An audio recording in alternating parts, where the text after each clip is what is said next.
제발 오늘 이 영상만큼은 끝까지 봐주시기 바랍니다. 정말 중요한 이야기입니다. 지금 이 순간에도 여러분 가족의 식탁에서 벌어지고 있는 일이기 때문입니다.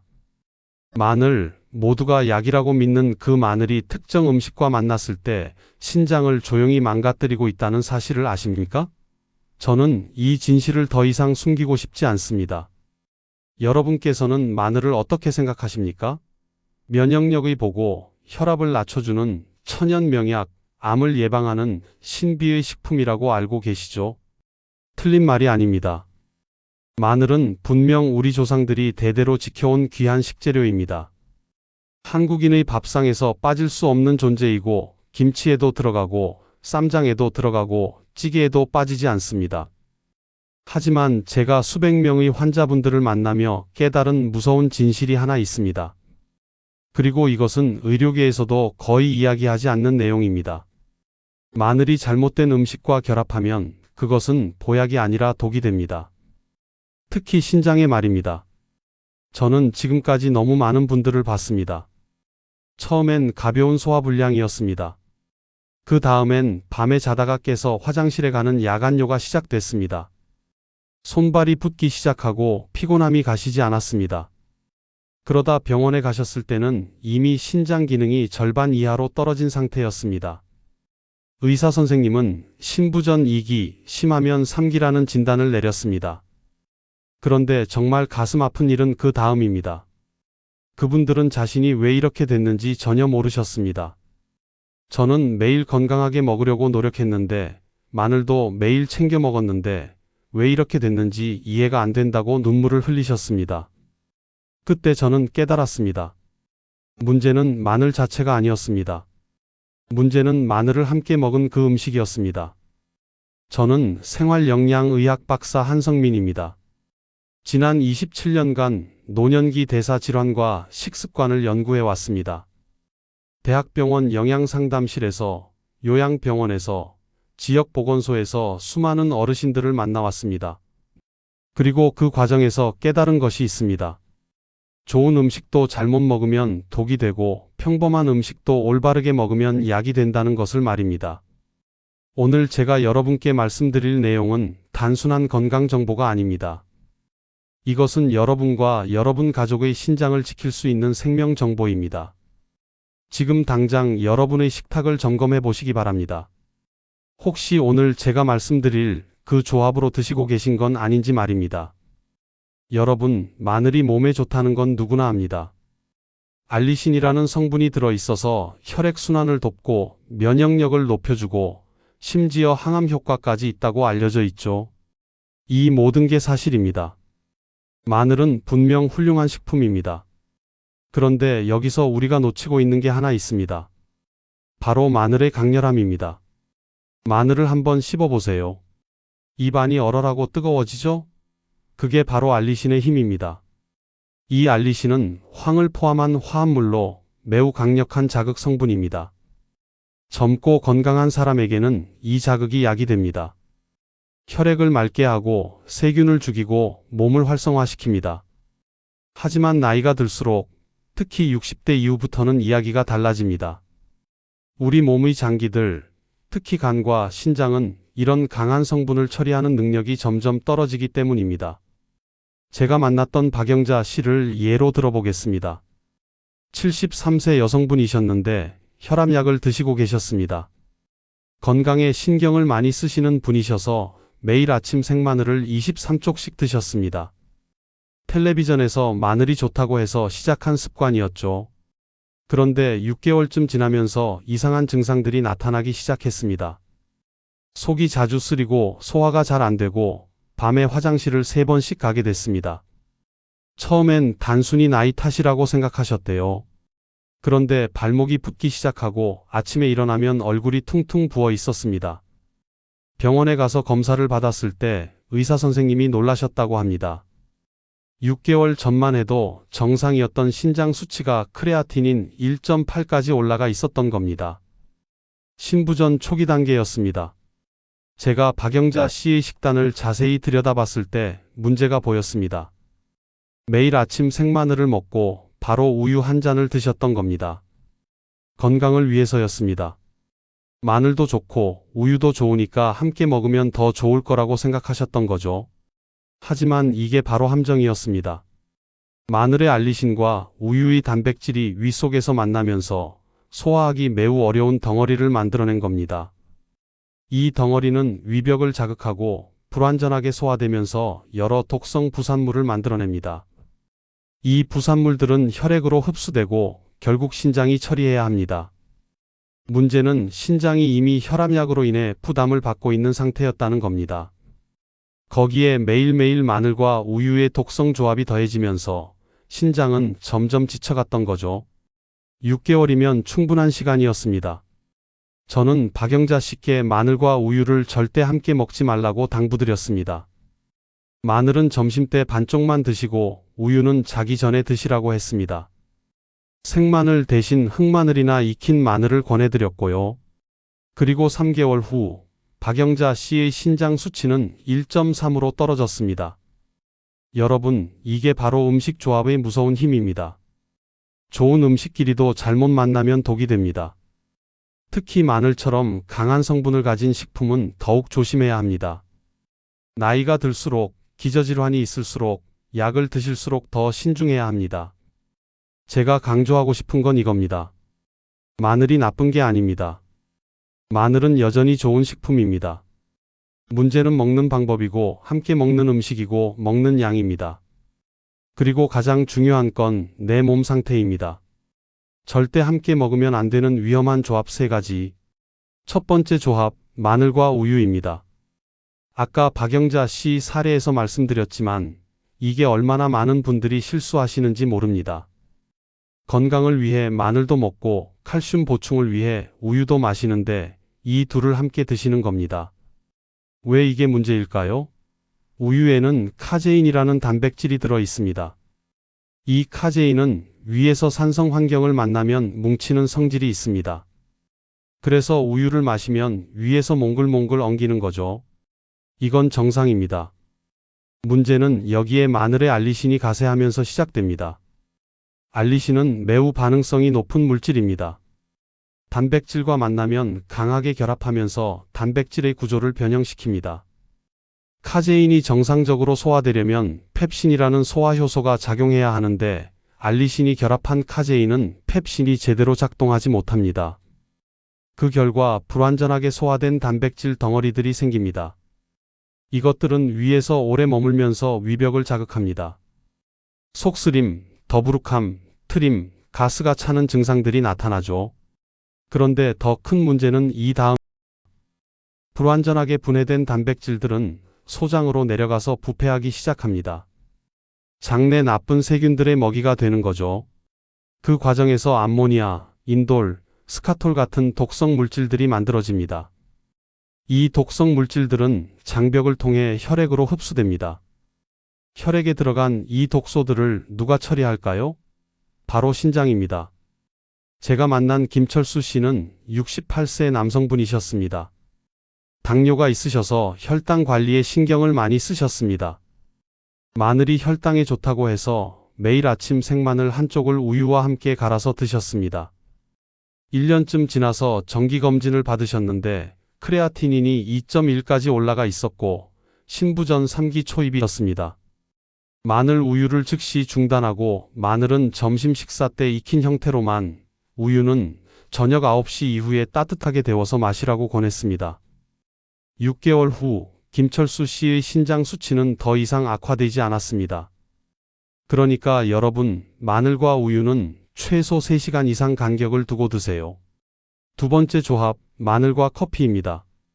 이것도 정말 많은 분들이 하시는 실수입니다. 아침 식사에 마늘이 들어간 김치찌개나 된장찌개를 드시고 식후에 커피 한 잔 하시죠? 또는 마늘 반찬을 드시고 바로 아메리카노를 드시는 분들이 계십니다. 왜 이게 문제일까요? 커피에는 카페인과 클로로겐산이라는 성분이 들어 있습니다. 이 두 성분은 위산 분비를 강하게 자극합니다. 마늘의 알리신도 위산 분비를 촉진하는데 여기에 커피까지 더해지면 위산이 과도하게 분비됩니다. 과도한 위산은 위벽을 손상시킵니다. 위염이 생기고 심하면 위궤양으로 발전합니다. 그런데 문제는 여기서 끝이 아닙니다. 과도한 위산은 역류해서 식도를 자극하기도 하고 12지장으로 넘어가서 췌장액 분비를 교란시키기도 합니다. 더 큰 문제는 철분 흡수입니다. 커피의 폴리페놀 성분은 철분과 결합해서 철분 흡수를 방해합니다. 여기에 마늘의 황화합물까지 더해지면 철분 흡수율이 70% 이상 떨어집니다. 철분이 부족하면 적혈구 생성이 줄어들고 빈혈이 생깁니다. 빈혈은 단순히 어지럽고 피곤한 것만이 아닙니다. 혈액의 산소 운반 능력이 떨어지면서 모든 장기가 산소 부족 상태에 빠집니다. 신장도 마찬가지입니다. 신장은 산소를 많이 필요로 하는 장기인데 산소 공급이 줄어들면 신장 세포들이 손상됩니다. 제가 만난 이순옥 씨는 75세 여성분이셨습니다. 커피를 워낙 좋아하셔서 하루에 3잔씩 드셨습니다. 식사마다 한 잔씩이었죠. 그런데 김치도 좋아하셔서 매 끼니마다 김치를 드셨고 김치에는 당연히 마늘이 많이 들어 있었습니다. 어느 날부터 자꾸 어지럽고 숨이 차고 계단만 올라도 심장이 두근거린다고 하셨습니다. 병원에 가서 검사를 받았더니 심한 빈혈이었습니다. 헤모글로빈 수치가 8까지 떨어져 있었습니다. 철분제를 몇 달을 먹어도 수치가 잘 안 올라갔습니다. 커피는 하루 한 잔으로 줄이고 마늘을 먹은 식사 후에는 최소 2시간 동안 커피를 마시지 말라고 했습니다. 대신 식사 후에는 따뜻한 보리차를 드시라고 권했습니다. 그리고 3개월 후 이순옥 씨의 헤모글로빈은 10일까지 올라왔고 증상들도 많이 좋아지셨습니다. 여러분, 마늘을 드셨다면 최소 90분에서 2시간은 기다렸다가 커피를 드세요. 가능하면 마늘이 들어간 식사 후에는 커피 대신 다른 음료를 선택하세요. 보리차, 옥수수차, 따뜻한 물이 좋습니다. 세 번째 조합, 마늘과 미역국입니다. 이건 특히 한국 어르신들이 놀라실 수 있는 내용입니다. 생일 때 미역국 끓여 먹는 게 우리 전통 아닌가요? 그리고 미역국에 마늘 넣는 건 당연한 거 아닌가요? 맞습니다. 전통이고 맛도 좋습니다. 하지만 건강 측면에서 보면 이 조합이 그리 좋지 않습니다. 특히 신장이 약하신 분들에게는 더욱 그렇습니다. 미역에는 요오드와 칼슘이 풍부합니다. 요오드는 갑상선 기능에 중요하고 칼슘은 뼈 건강에 중요하죠. 그런데 마늘의 황화합물이 미역의 요오드와 반응하면 요오드 흡수율이 크게 떨어집니다. 칼슘도 마찬가지입니다. 더 큰 문제는 미역의 알긴산입니다. 알긴산은 수용성 식이섬유로 장에서 중금속이나 독소를 흡착해서 배출하는 역할을 합니다. 좋은 기능이죠. 그런데 마늘의 알리신과 만나면 알긴산이 위 속에서 굳어버립니다. 이렇게 굳어진 알긴산은 소화가 매우 어렵습니다. 위장에 오래 머물면서 팽만감을 일으키고 장으로 내려가서도 제대로 소화되지 않아 변비나 설사를 유발합니다. 그리고 이 과정에서 장벽이 자극받고 염증이 생길 수 있습니다. 장염증이 만성화되면 장누수 증후군이 생길 수 있습니다. 장벽이 느슨해지면서 소화되지 않은 음식 입자나 독소들이 혈액으로 직접 들어가는 거죠. 이렇게 혈액에 들어간 독소들은 또 신장이 처리해야 합니다. 제가 만난 박순자 씨는 71세 여성분이셨습니다. 미역국을 좋아하셔서 일주일에 서너 번은 끓여 드셨습니다. 그리고 마늘을 많이 넣으셔야 맛이 난다고 하셨죠. 생마늘을 다져서 처음부터 함께 끓이셨습니다. 그런데 자꾸 배가 더부룩하고 방귀가 많이 나오고 변이 시원하게 나오지 않는다고 하셨습니다. 그러다가 어느 날부터는 소변 색깔이 탁해지고 거품이 많이 생긴다고 하셨습니다.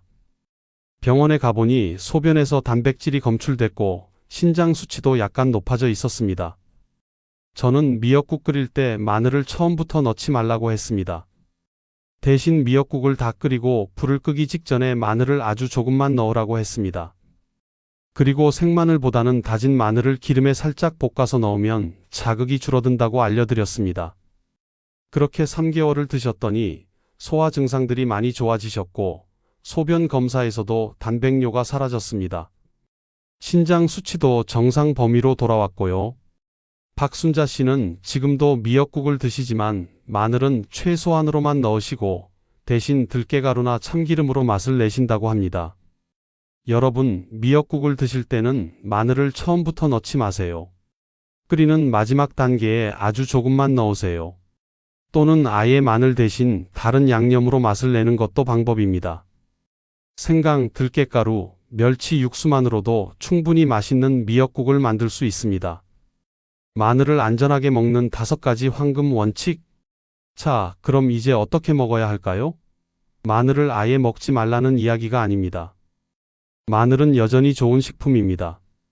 올바르게 먹으면 약이 됩니다. 지금부터 제가 27년간의 임상 경험을 바탕으로 정리한 마늘 섭취의 황금 원칙 5가지를 알려드리겠습니다. 첫 번째 원칙, 양을 조절하세요. 하루에 생마늘은 1쪽에서 2쪽 이하로 드세요. 익힌 마늘이라면 3쪽까지는 괜찮습니다. 그 이상은 아무리 건강하신 분이라도 위와 신장에 부담이 됩니다. 제가 강조하고 싶은 건 많이 먹는다고 효과가 더 좋은 게 아니라는 겁니다. 마늘의 알리신은 아주 소량만으로도 충분한 효과를 냅니다. 연구 결과를 보면 하루 3g, 그러니까 마늘 한쪽 정도만 먹어도 혈압 개선, 항균 효과, 항산화 효과가 충분히 나타납니다. 두 번째 원칙, 식사 후에 드세요. 절대 공복에 마늘을 먹지 마세요. 공복에 마늘을 먹으면 위산이 과도하게 분비되면서 위벽을 직접 공격합니다. 위염, 위궤양, 식도 역류의 지름길입니다. 마늘은 반드시 식사 중이나 식사 직후에 드세요. 다른 음식들과 함께 섞여 들어가면 위벽에 대한 자극이 크게 줄어듭니다. 특히 밥이나 빵 같은 탄수화물과 함께 먹으면 탄수화물이 위벽을 보호막처럼 감싸주기 때문에 안전합니다. 세 번째 원칙, 마늘을 다진 후 10분간 두세요. 이게 정말 중요합니다. 마늘의 효능 성분인 알리신은 마늘을 다지거나 으깰 때 생성됩니다. 마늘 세포가 파괴되면서 알리나아제라는 효소가 활성화되고 이 효소가 알린을 알리신으로 바꿉니다. 이 과정에 10분 정도 걸립니다. 그래서 마늘을 다진 즉시 요리하면 알리신이 충분히 생성되지 않습니다. 반대로 다진 후 10분 정도 실온에 두었다가 요리하면 알리신이 최대로 생성되고 이 알리신은 열에도 어느 정도 안정적으로 남아 있습니다. 네 번째 원칙, 절임이나 발효 형태를 활용하세요. 생마늘의 자극이 부담스러우시다면 꿀에 절인 마늘, 올리브유에 절인 마늘 또는 흑마늘을 드세요. 이런 형태들은 생마늘보다 자극이 훨씬 적으면서도 효능은 충분히 유지됩니다.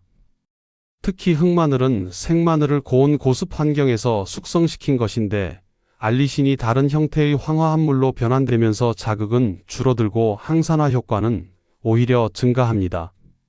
맛도 달콤하고 부드러워서 드시기 쉽습니다. 다섯 번째 원칙, 자신의 상태를 확인하세요. 마늘이 아무리 좋아도 모든 사람에게 맞는 건 아닙니다. 신장 질환이 있으신 분, 특히 크레아티닌 수치가 1.5 이상이거나 신부전 진단을 받으신 분들은 생마늘을 피하세요. 위염, 위궤양, 역류성 식도염이 있으신 분들도 생마늘은 금지입니다. 수술을 앞두고 계신 분들, 혈압약이나 항응고제를 드시는 분들은 의사와 상의하세요. 마늘과 함께 먹으면 시너지가 나는 최고의 조합. 자, 이제 피해야 할 조합은 알았으니 권장하는 조합도 알아야겠죠? 마늘과 함께 먹으면 서로의 효능을 극대화시키는 음식들이 있습니다. 첫 번째, 최고의 짝꿍, 돼지고기입니다. 우리 조상들이 삼겹살에 마늘쌈을 먹은 건 정말 지혜로운 선택이었습니다. 과학적으로도 완벽한 조합이거든요. 돼지고기에는 비타민 B1, 즉 티아민이 풍부합니다. 티아민은 탄수화물을 에너지로 바꾸는 데 필수적인 영양소인데 물에 잘 녹고 조리 과정에서 쉽게 파괴됩니다. 그런데 마늘의 알리신이 티아민과 결합하면 알리티아민이라는 안정적인 형태로 바뀝니다. 알리티아민은 지용성이기 때문에 체내 흡수율이 일반 티아민보다 5배에서 10배 높습니다. 또한 혈액에 더 오래 남아 있어서 효과도 오래 지속됩니다. 그 결과 피로 회복이 빠르고 신경 기능이 좋아지고 혈당 조절도 개선됩니다. 제가 추천하는 방법은 이렇습니다. 삼겹살이나 목살을 구울 때 마늘을 함께 구우세요. 마늘을 통째로 또는 반으로 잘라서 고기 옆에 놓고 함께 익히는 겁니다. 그러면 마늘이 고소하게 익으면서 자극도 줄어들고 고기의 누린내도 잡아줍니다. 두 번째, 최고의 짝꿍, 등푸른 생선입니다. 고등어, 꽁치, 삼치, 청어 같은 등푸른 생선에는 오메가3 지방산이 풍부합니다. 오메가3는 혈액을 맑게 하고 염증을 줄이고 혈관을 보호하는 효과가 있죠. 마늘의 알리신도 혈액순환을 돕고 혈전 형성을 억제합니다. 이 둘이 만나면 시너지 효과가 나타납니다. 혈액의 점도가 낮아지고 혈관이 확장되고 혈압이 안정됩니다. 심혈관 질환 예방의 최고의 조합입니다. 세 번째, 최고의 짝꿍, 토마토와 올리브유입니다. 토마토에는 리코펜이라는 강력한 항산화 성분이 들어 있습니다. 리코펜은 노화를 방지하고 암을 예방하고 심장 질환을 막는 효과가 있습니다. 그런데 리코펜은 지용성이기 때문에 기름과 함께 먹어야 흡수가 잘 됩니다. 올리브유가 바로 그 역할을 합니다. 올리브유의 불포화 지방산이 리코펜의 흡수를 5배 이상 높여줍니다. 여기에 마늘이 더해지면 항산화 효과가 폭발적으로 증가합니다. 실천 방법과 금기 대상. 하루 식단 예시를 말씀드리겠습니다. 아침에는 흑마늘 반쪽을 죽이나 토스트와 함께 드세요. 흑마늘은 자극이 없어서 아침에 먹기 좋습니다. 점심 식사가 가장 중요합니다. 현미밥 한 공기에 된장찌개, 그리고 제철 채소 반찬들을 드세요. 여기서 마늘은 수육이나 생선구이와 함께 드시면 됩니다. 통마늘을 쪄서 고기와 함께 한두 쪽 드시거나 생선을 구울 때 마늘을 함께 구워서 드세요. 점심 식사 후에는 절대 커피를 마시지 마세요. 대신 따뜻한 보리차나 옥수수차를 드세요. 커피가 정 그립다면 식사 후 2시간 이상 지나서 마시세요. 저녁 식사는 가볍게 드세요. 채소 위주의 식단에 흑마늘 한쪽을 곁들이면 충분합니다. 저녁 식사 후 2시간 정도 지나면 따뜻한 우유 한 잔을 드셔도 좋습니다. 마늘을 먹은 후에는 물을 충분히 마시세요. 하루에 1.5리터에서 2리터 정도의 물을 나눠서 마시면 마늘의 성분이 신장을 통해 원활하게 배출됩니다. 그리고 일주일에 하루는 마늘을 쉬는 날을 가지세요. 절대 마늘을 드시면 안 되는 분들이 있습니다. 신부전 3기 이상, 부종이나 야간뇨가 있는 분, 수술 일주일 전후, 위염이나 위궤양 환자, 항응고제나 혈압약 복용자는 반드시 의사와 상의하세요. 좋은 음식도 내 몸에 맞지 않으면 독이 됩니다. 여러분, 오늘 긴 이야기 끝까지 들어주셔서 감사합니다. 마늘은 약이 될 수도 있고 독이 될 수도 있습니다. 그 차이는 단 하나, 어떻게 먹느냐입니다. 오늘 말씀드린 내용을 정리하면 이렇습니다. 마늘과 우유, 마늘과 커피, 마늘과 미역국, 이 세 가지 조합은 피하세요. 대신 마늘과 돼지고기, 마늘과 등푸른 생선, 마늘과 토마토 올리브유, 이 조합으로 드세요. 양은 하루 12쪽 이하, 식사 후에, 다진 후 10분 두었다가 절임이나 발효 형태로, 그리고 자신의 상태를 확인하면서 드세요. 이 5가지만 지키시면 됩니다. 내 몸을 지키는 건 병원이 아닙니다. 매일의 식탁입니다. 오늘 밤 저녁 식탁부터 바꿔보세요. 마늘을 올바른 방식으로 드시기 시작하세요. 그게 여러분 신장을 지키는 첫걸음입니다. 마지막으로 댓글 하나만 남겨주세요. 저는 오늘부터 마늘을 올바르게 먹겠습니다. 이 한 줄이 여러분과 여러분 가족의 신장을 지킬 약속이 될 겁니다. 그리고 이 영상을 꼭 가족들과 공유해 주세요. 건강은 지식에서 시작됩니다. 오늘 여러분이 얻으신 이 지식을 실천으로 옮기시기 바랍니다. 감사합니다. 다음 영상에서 또 만나 뵙겠습니다.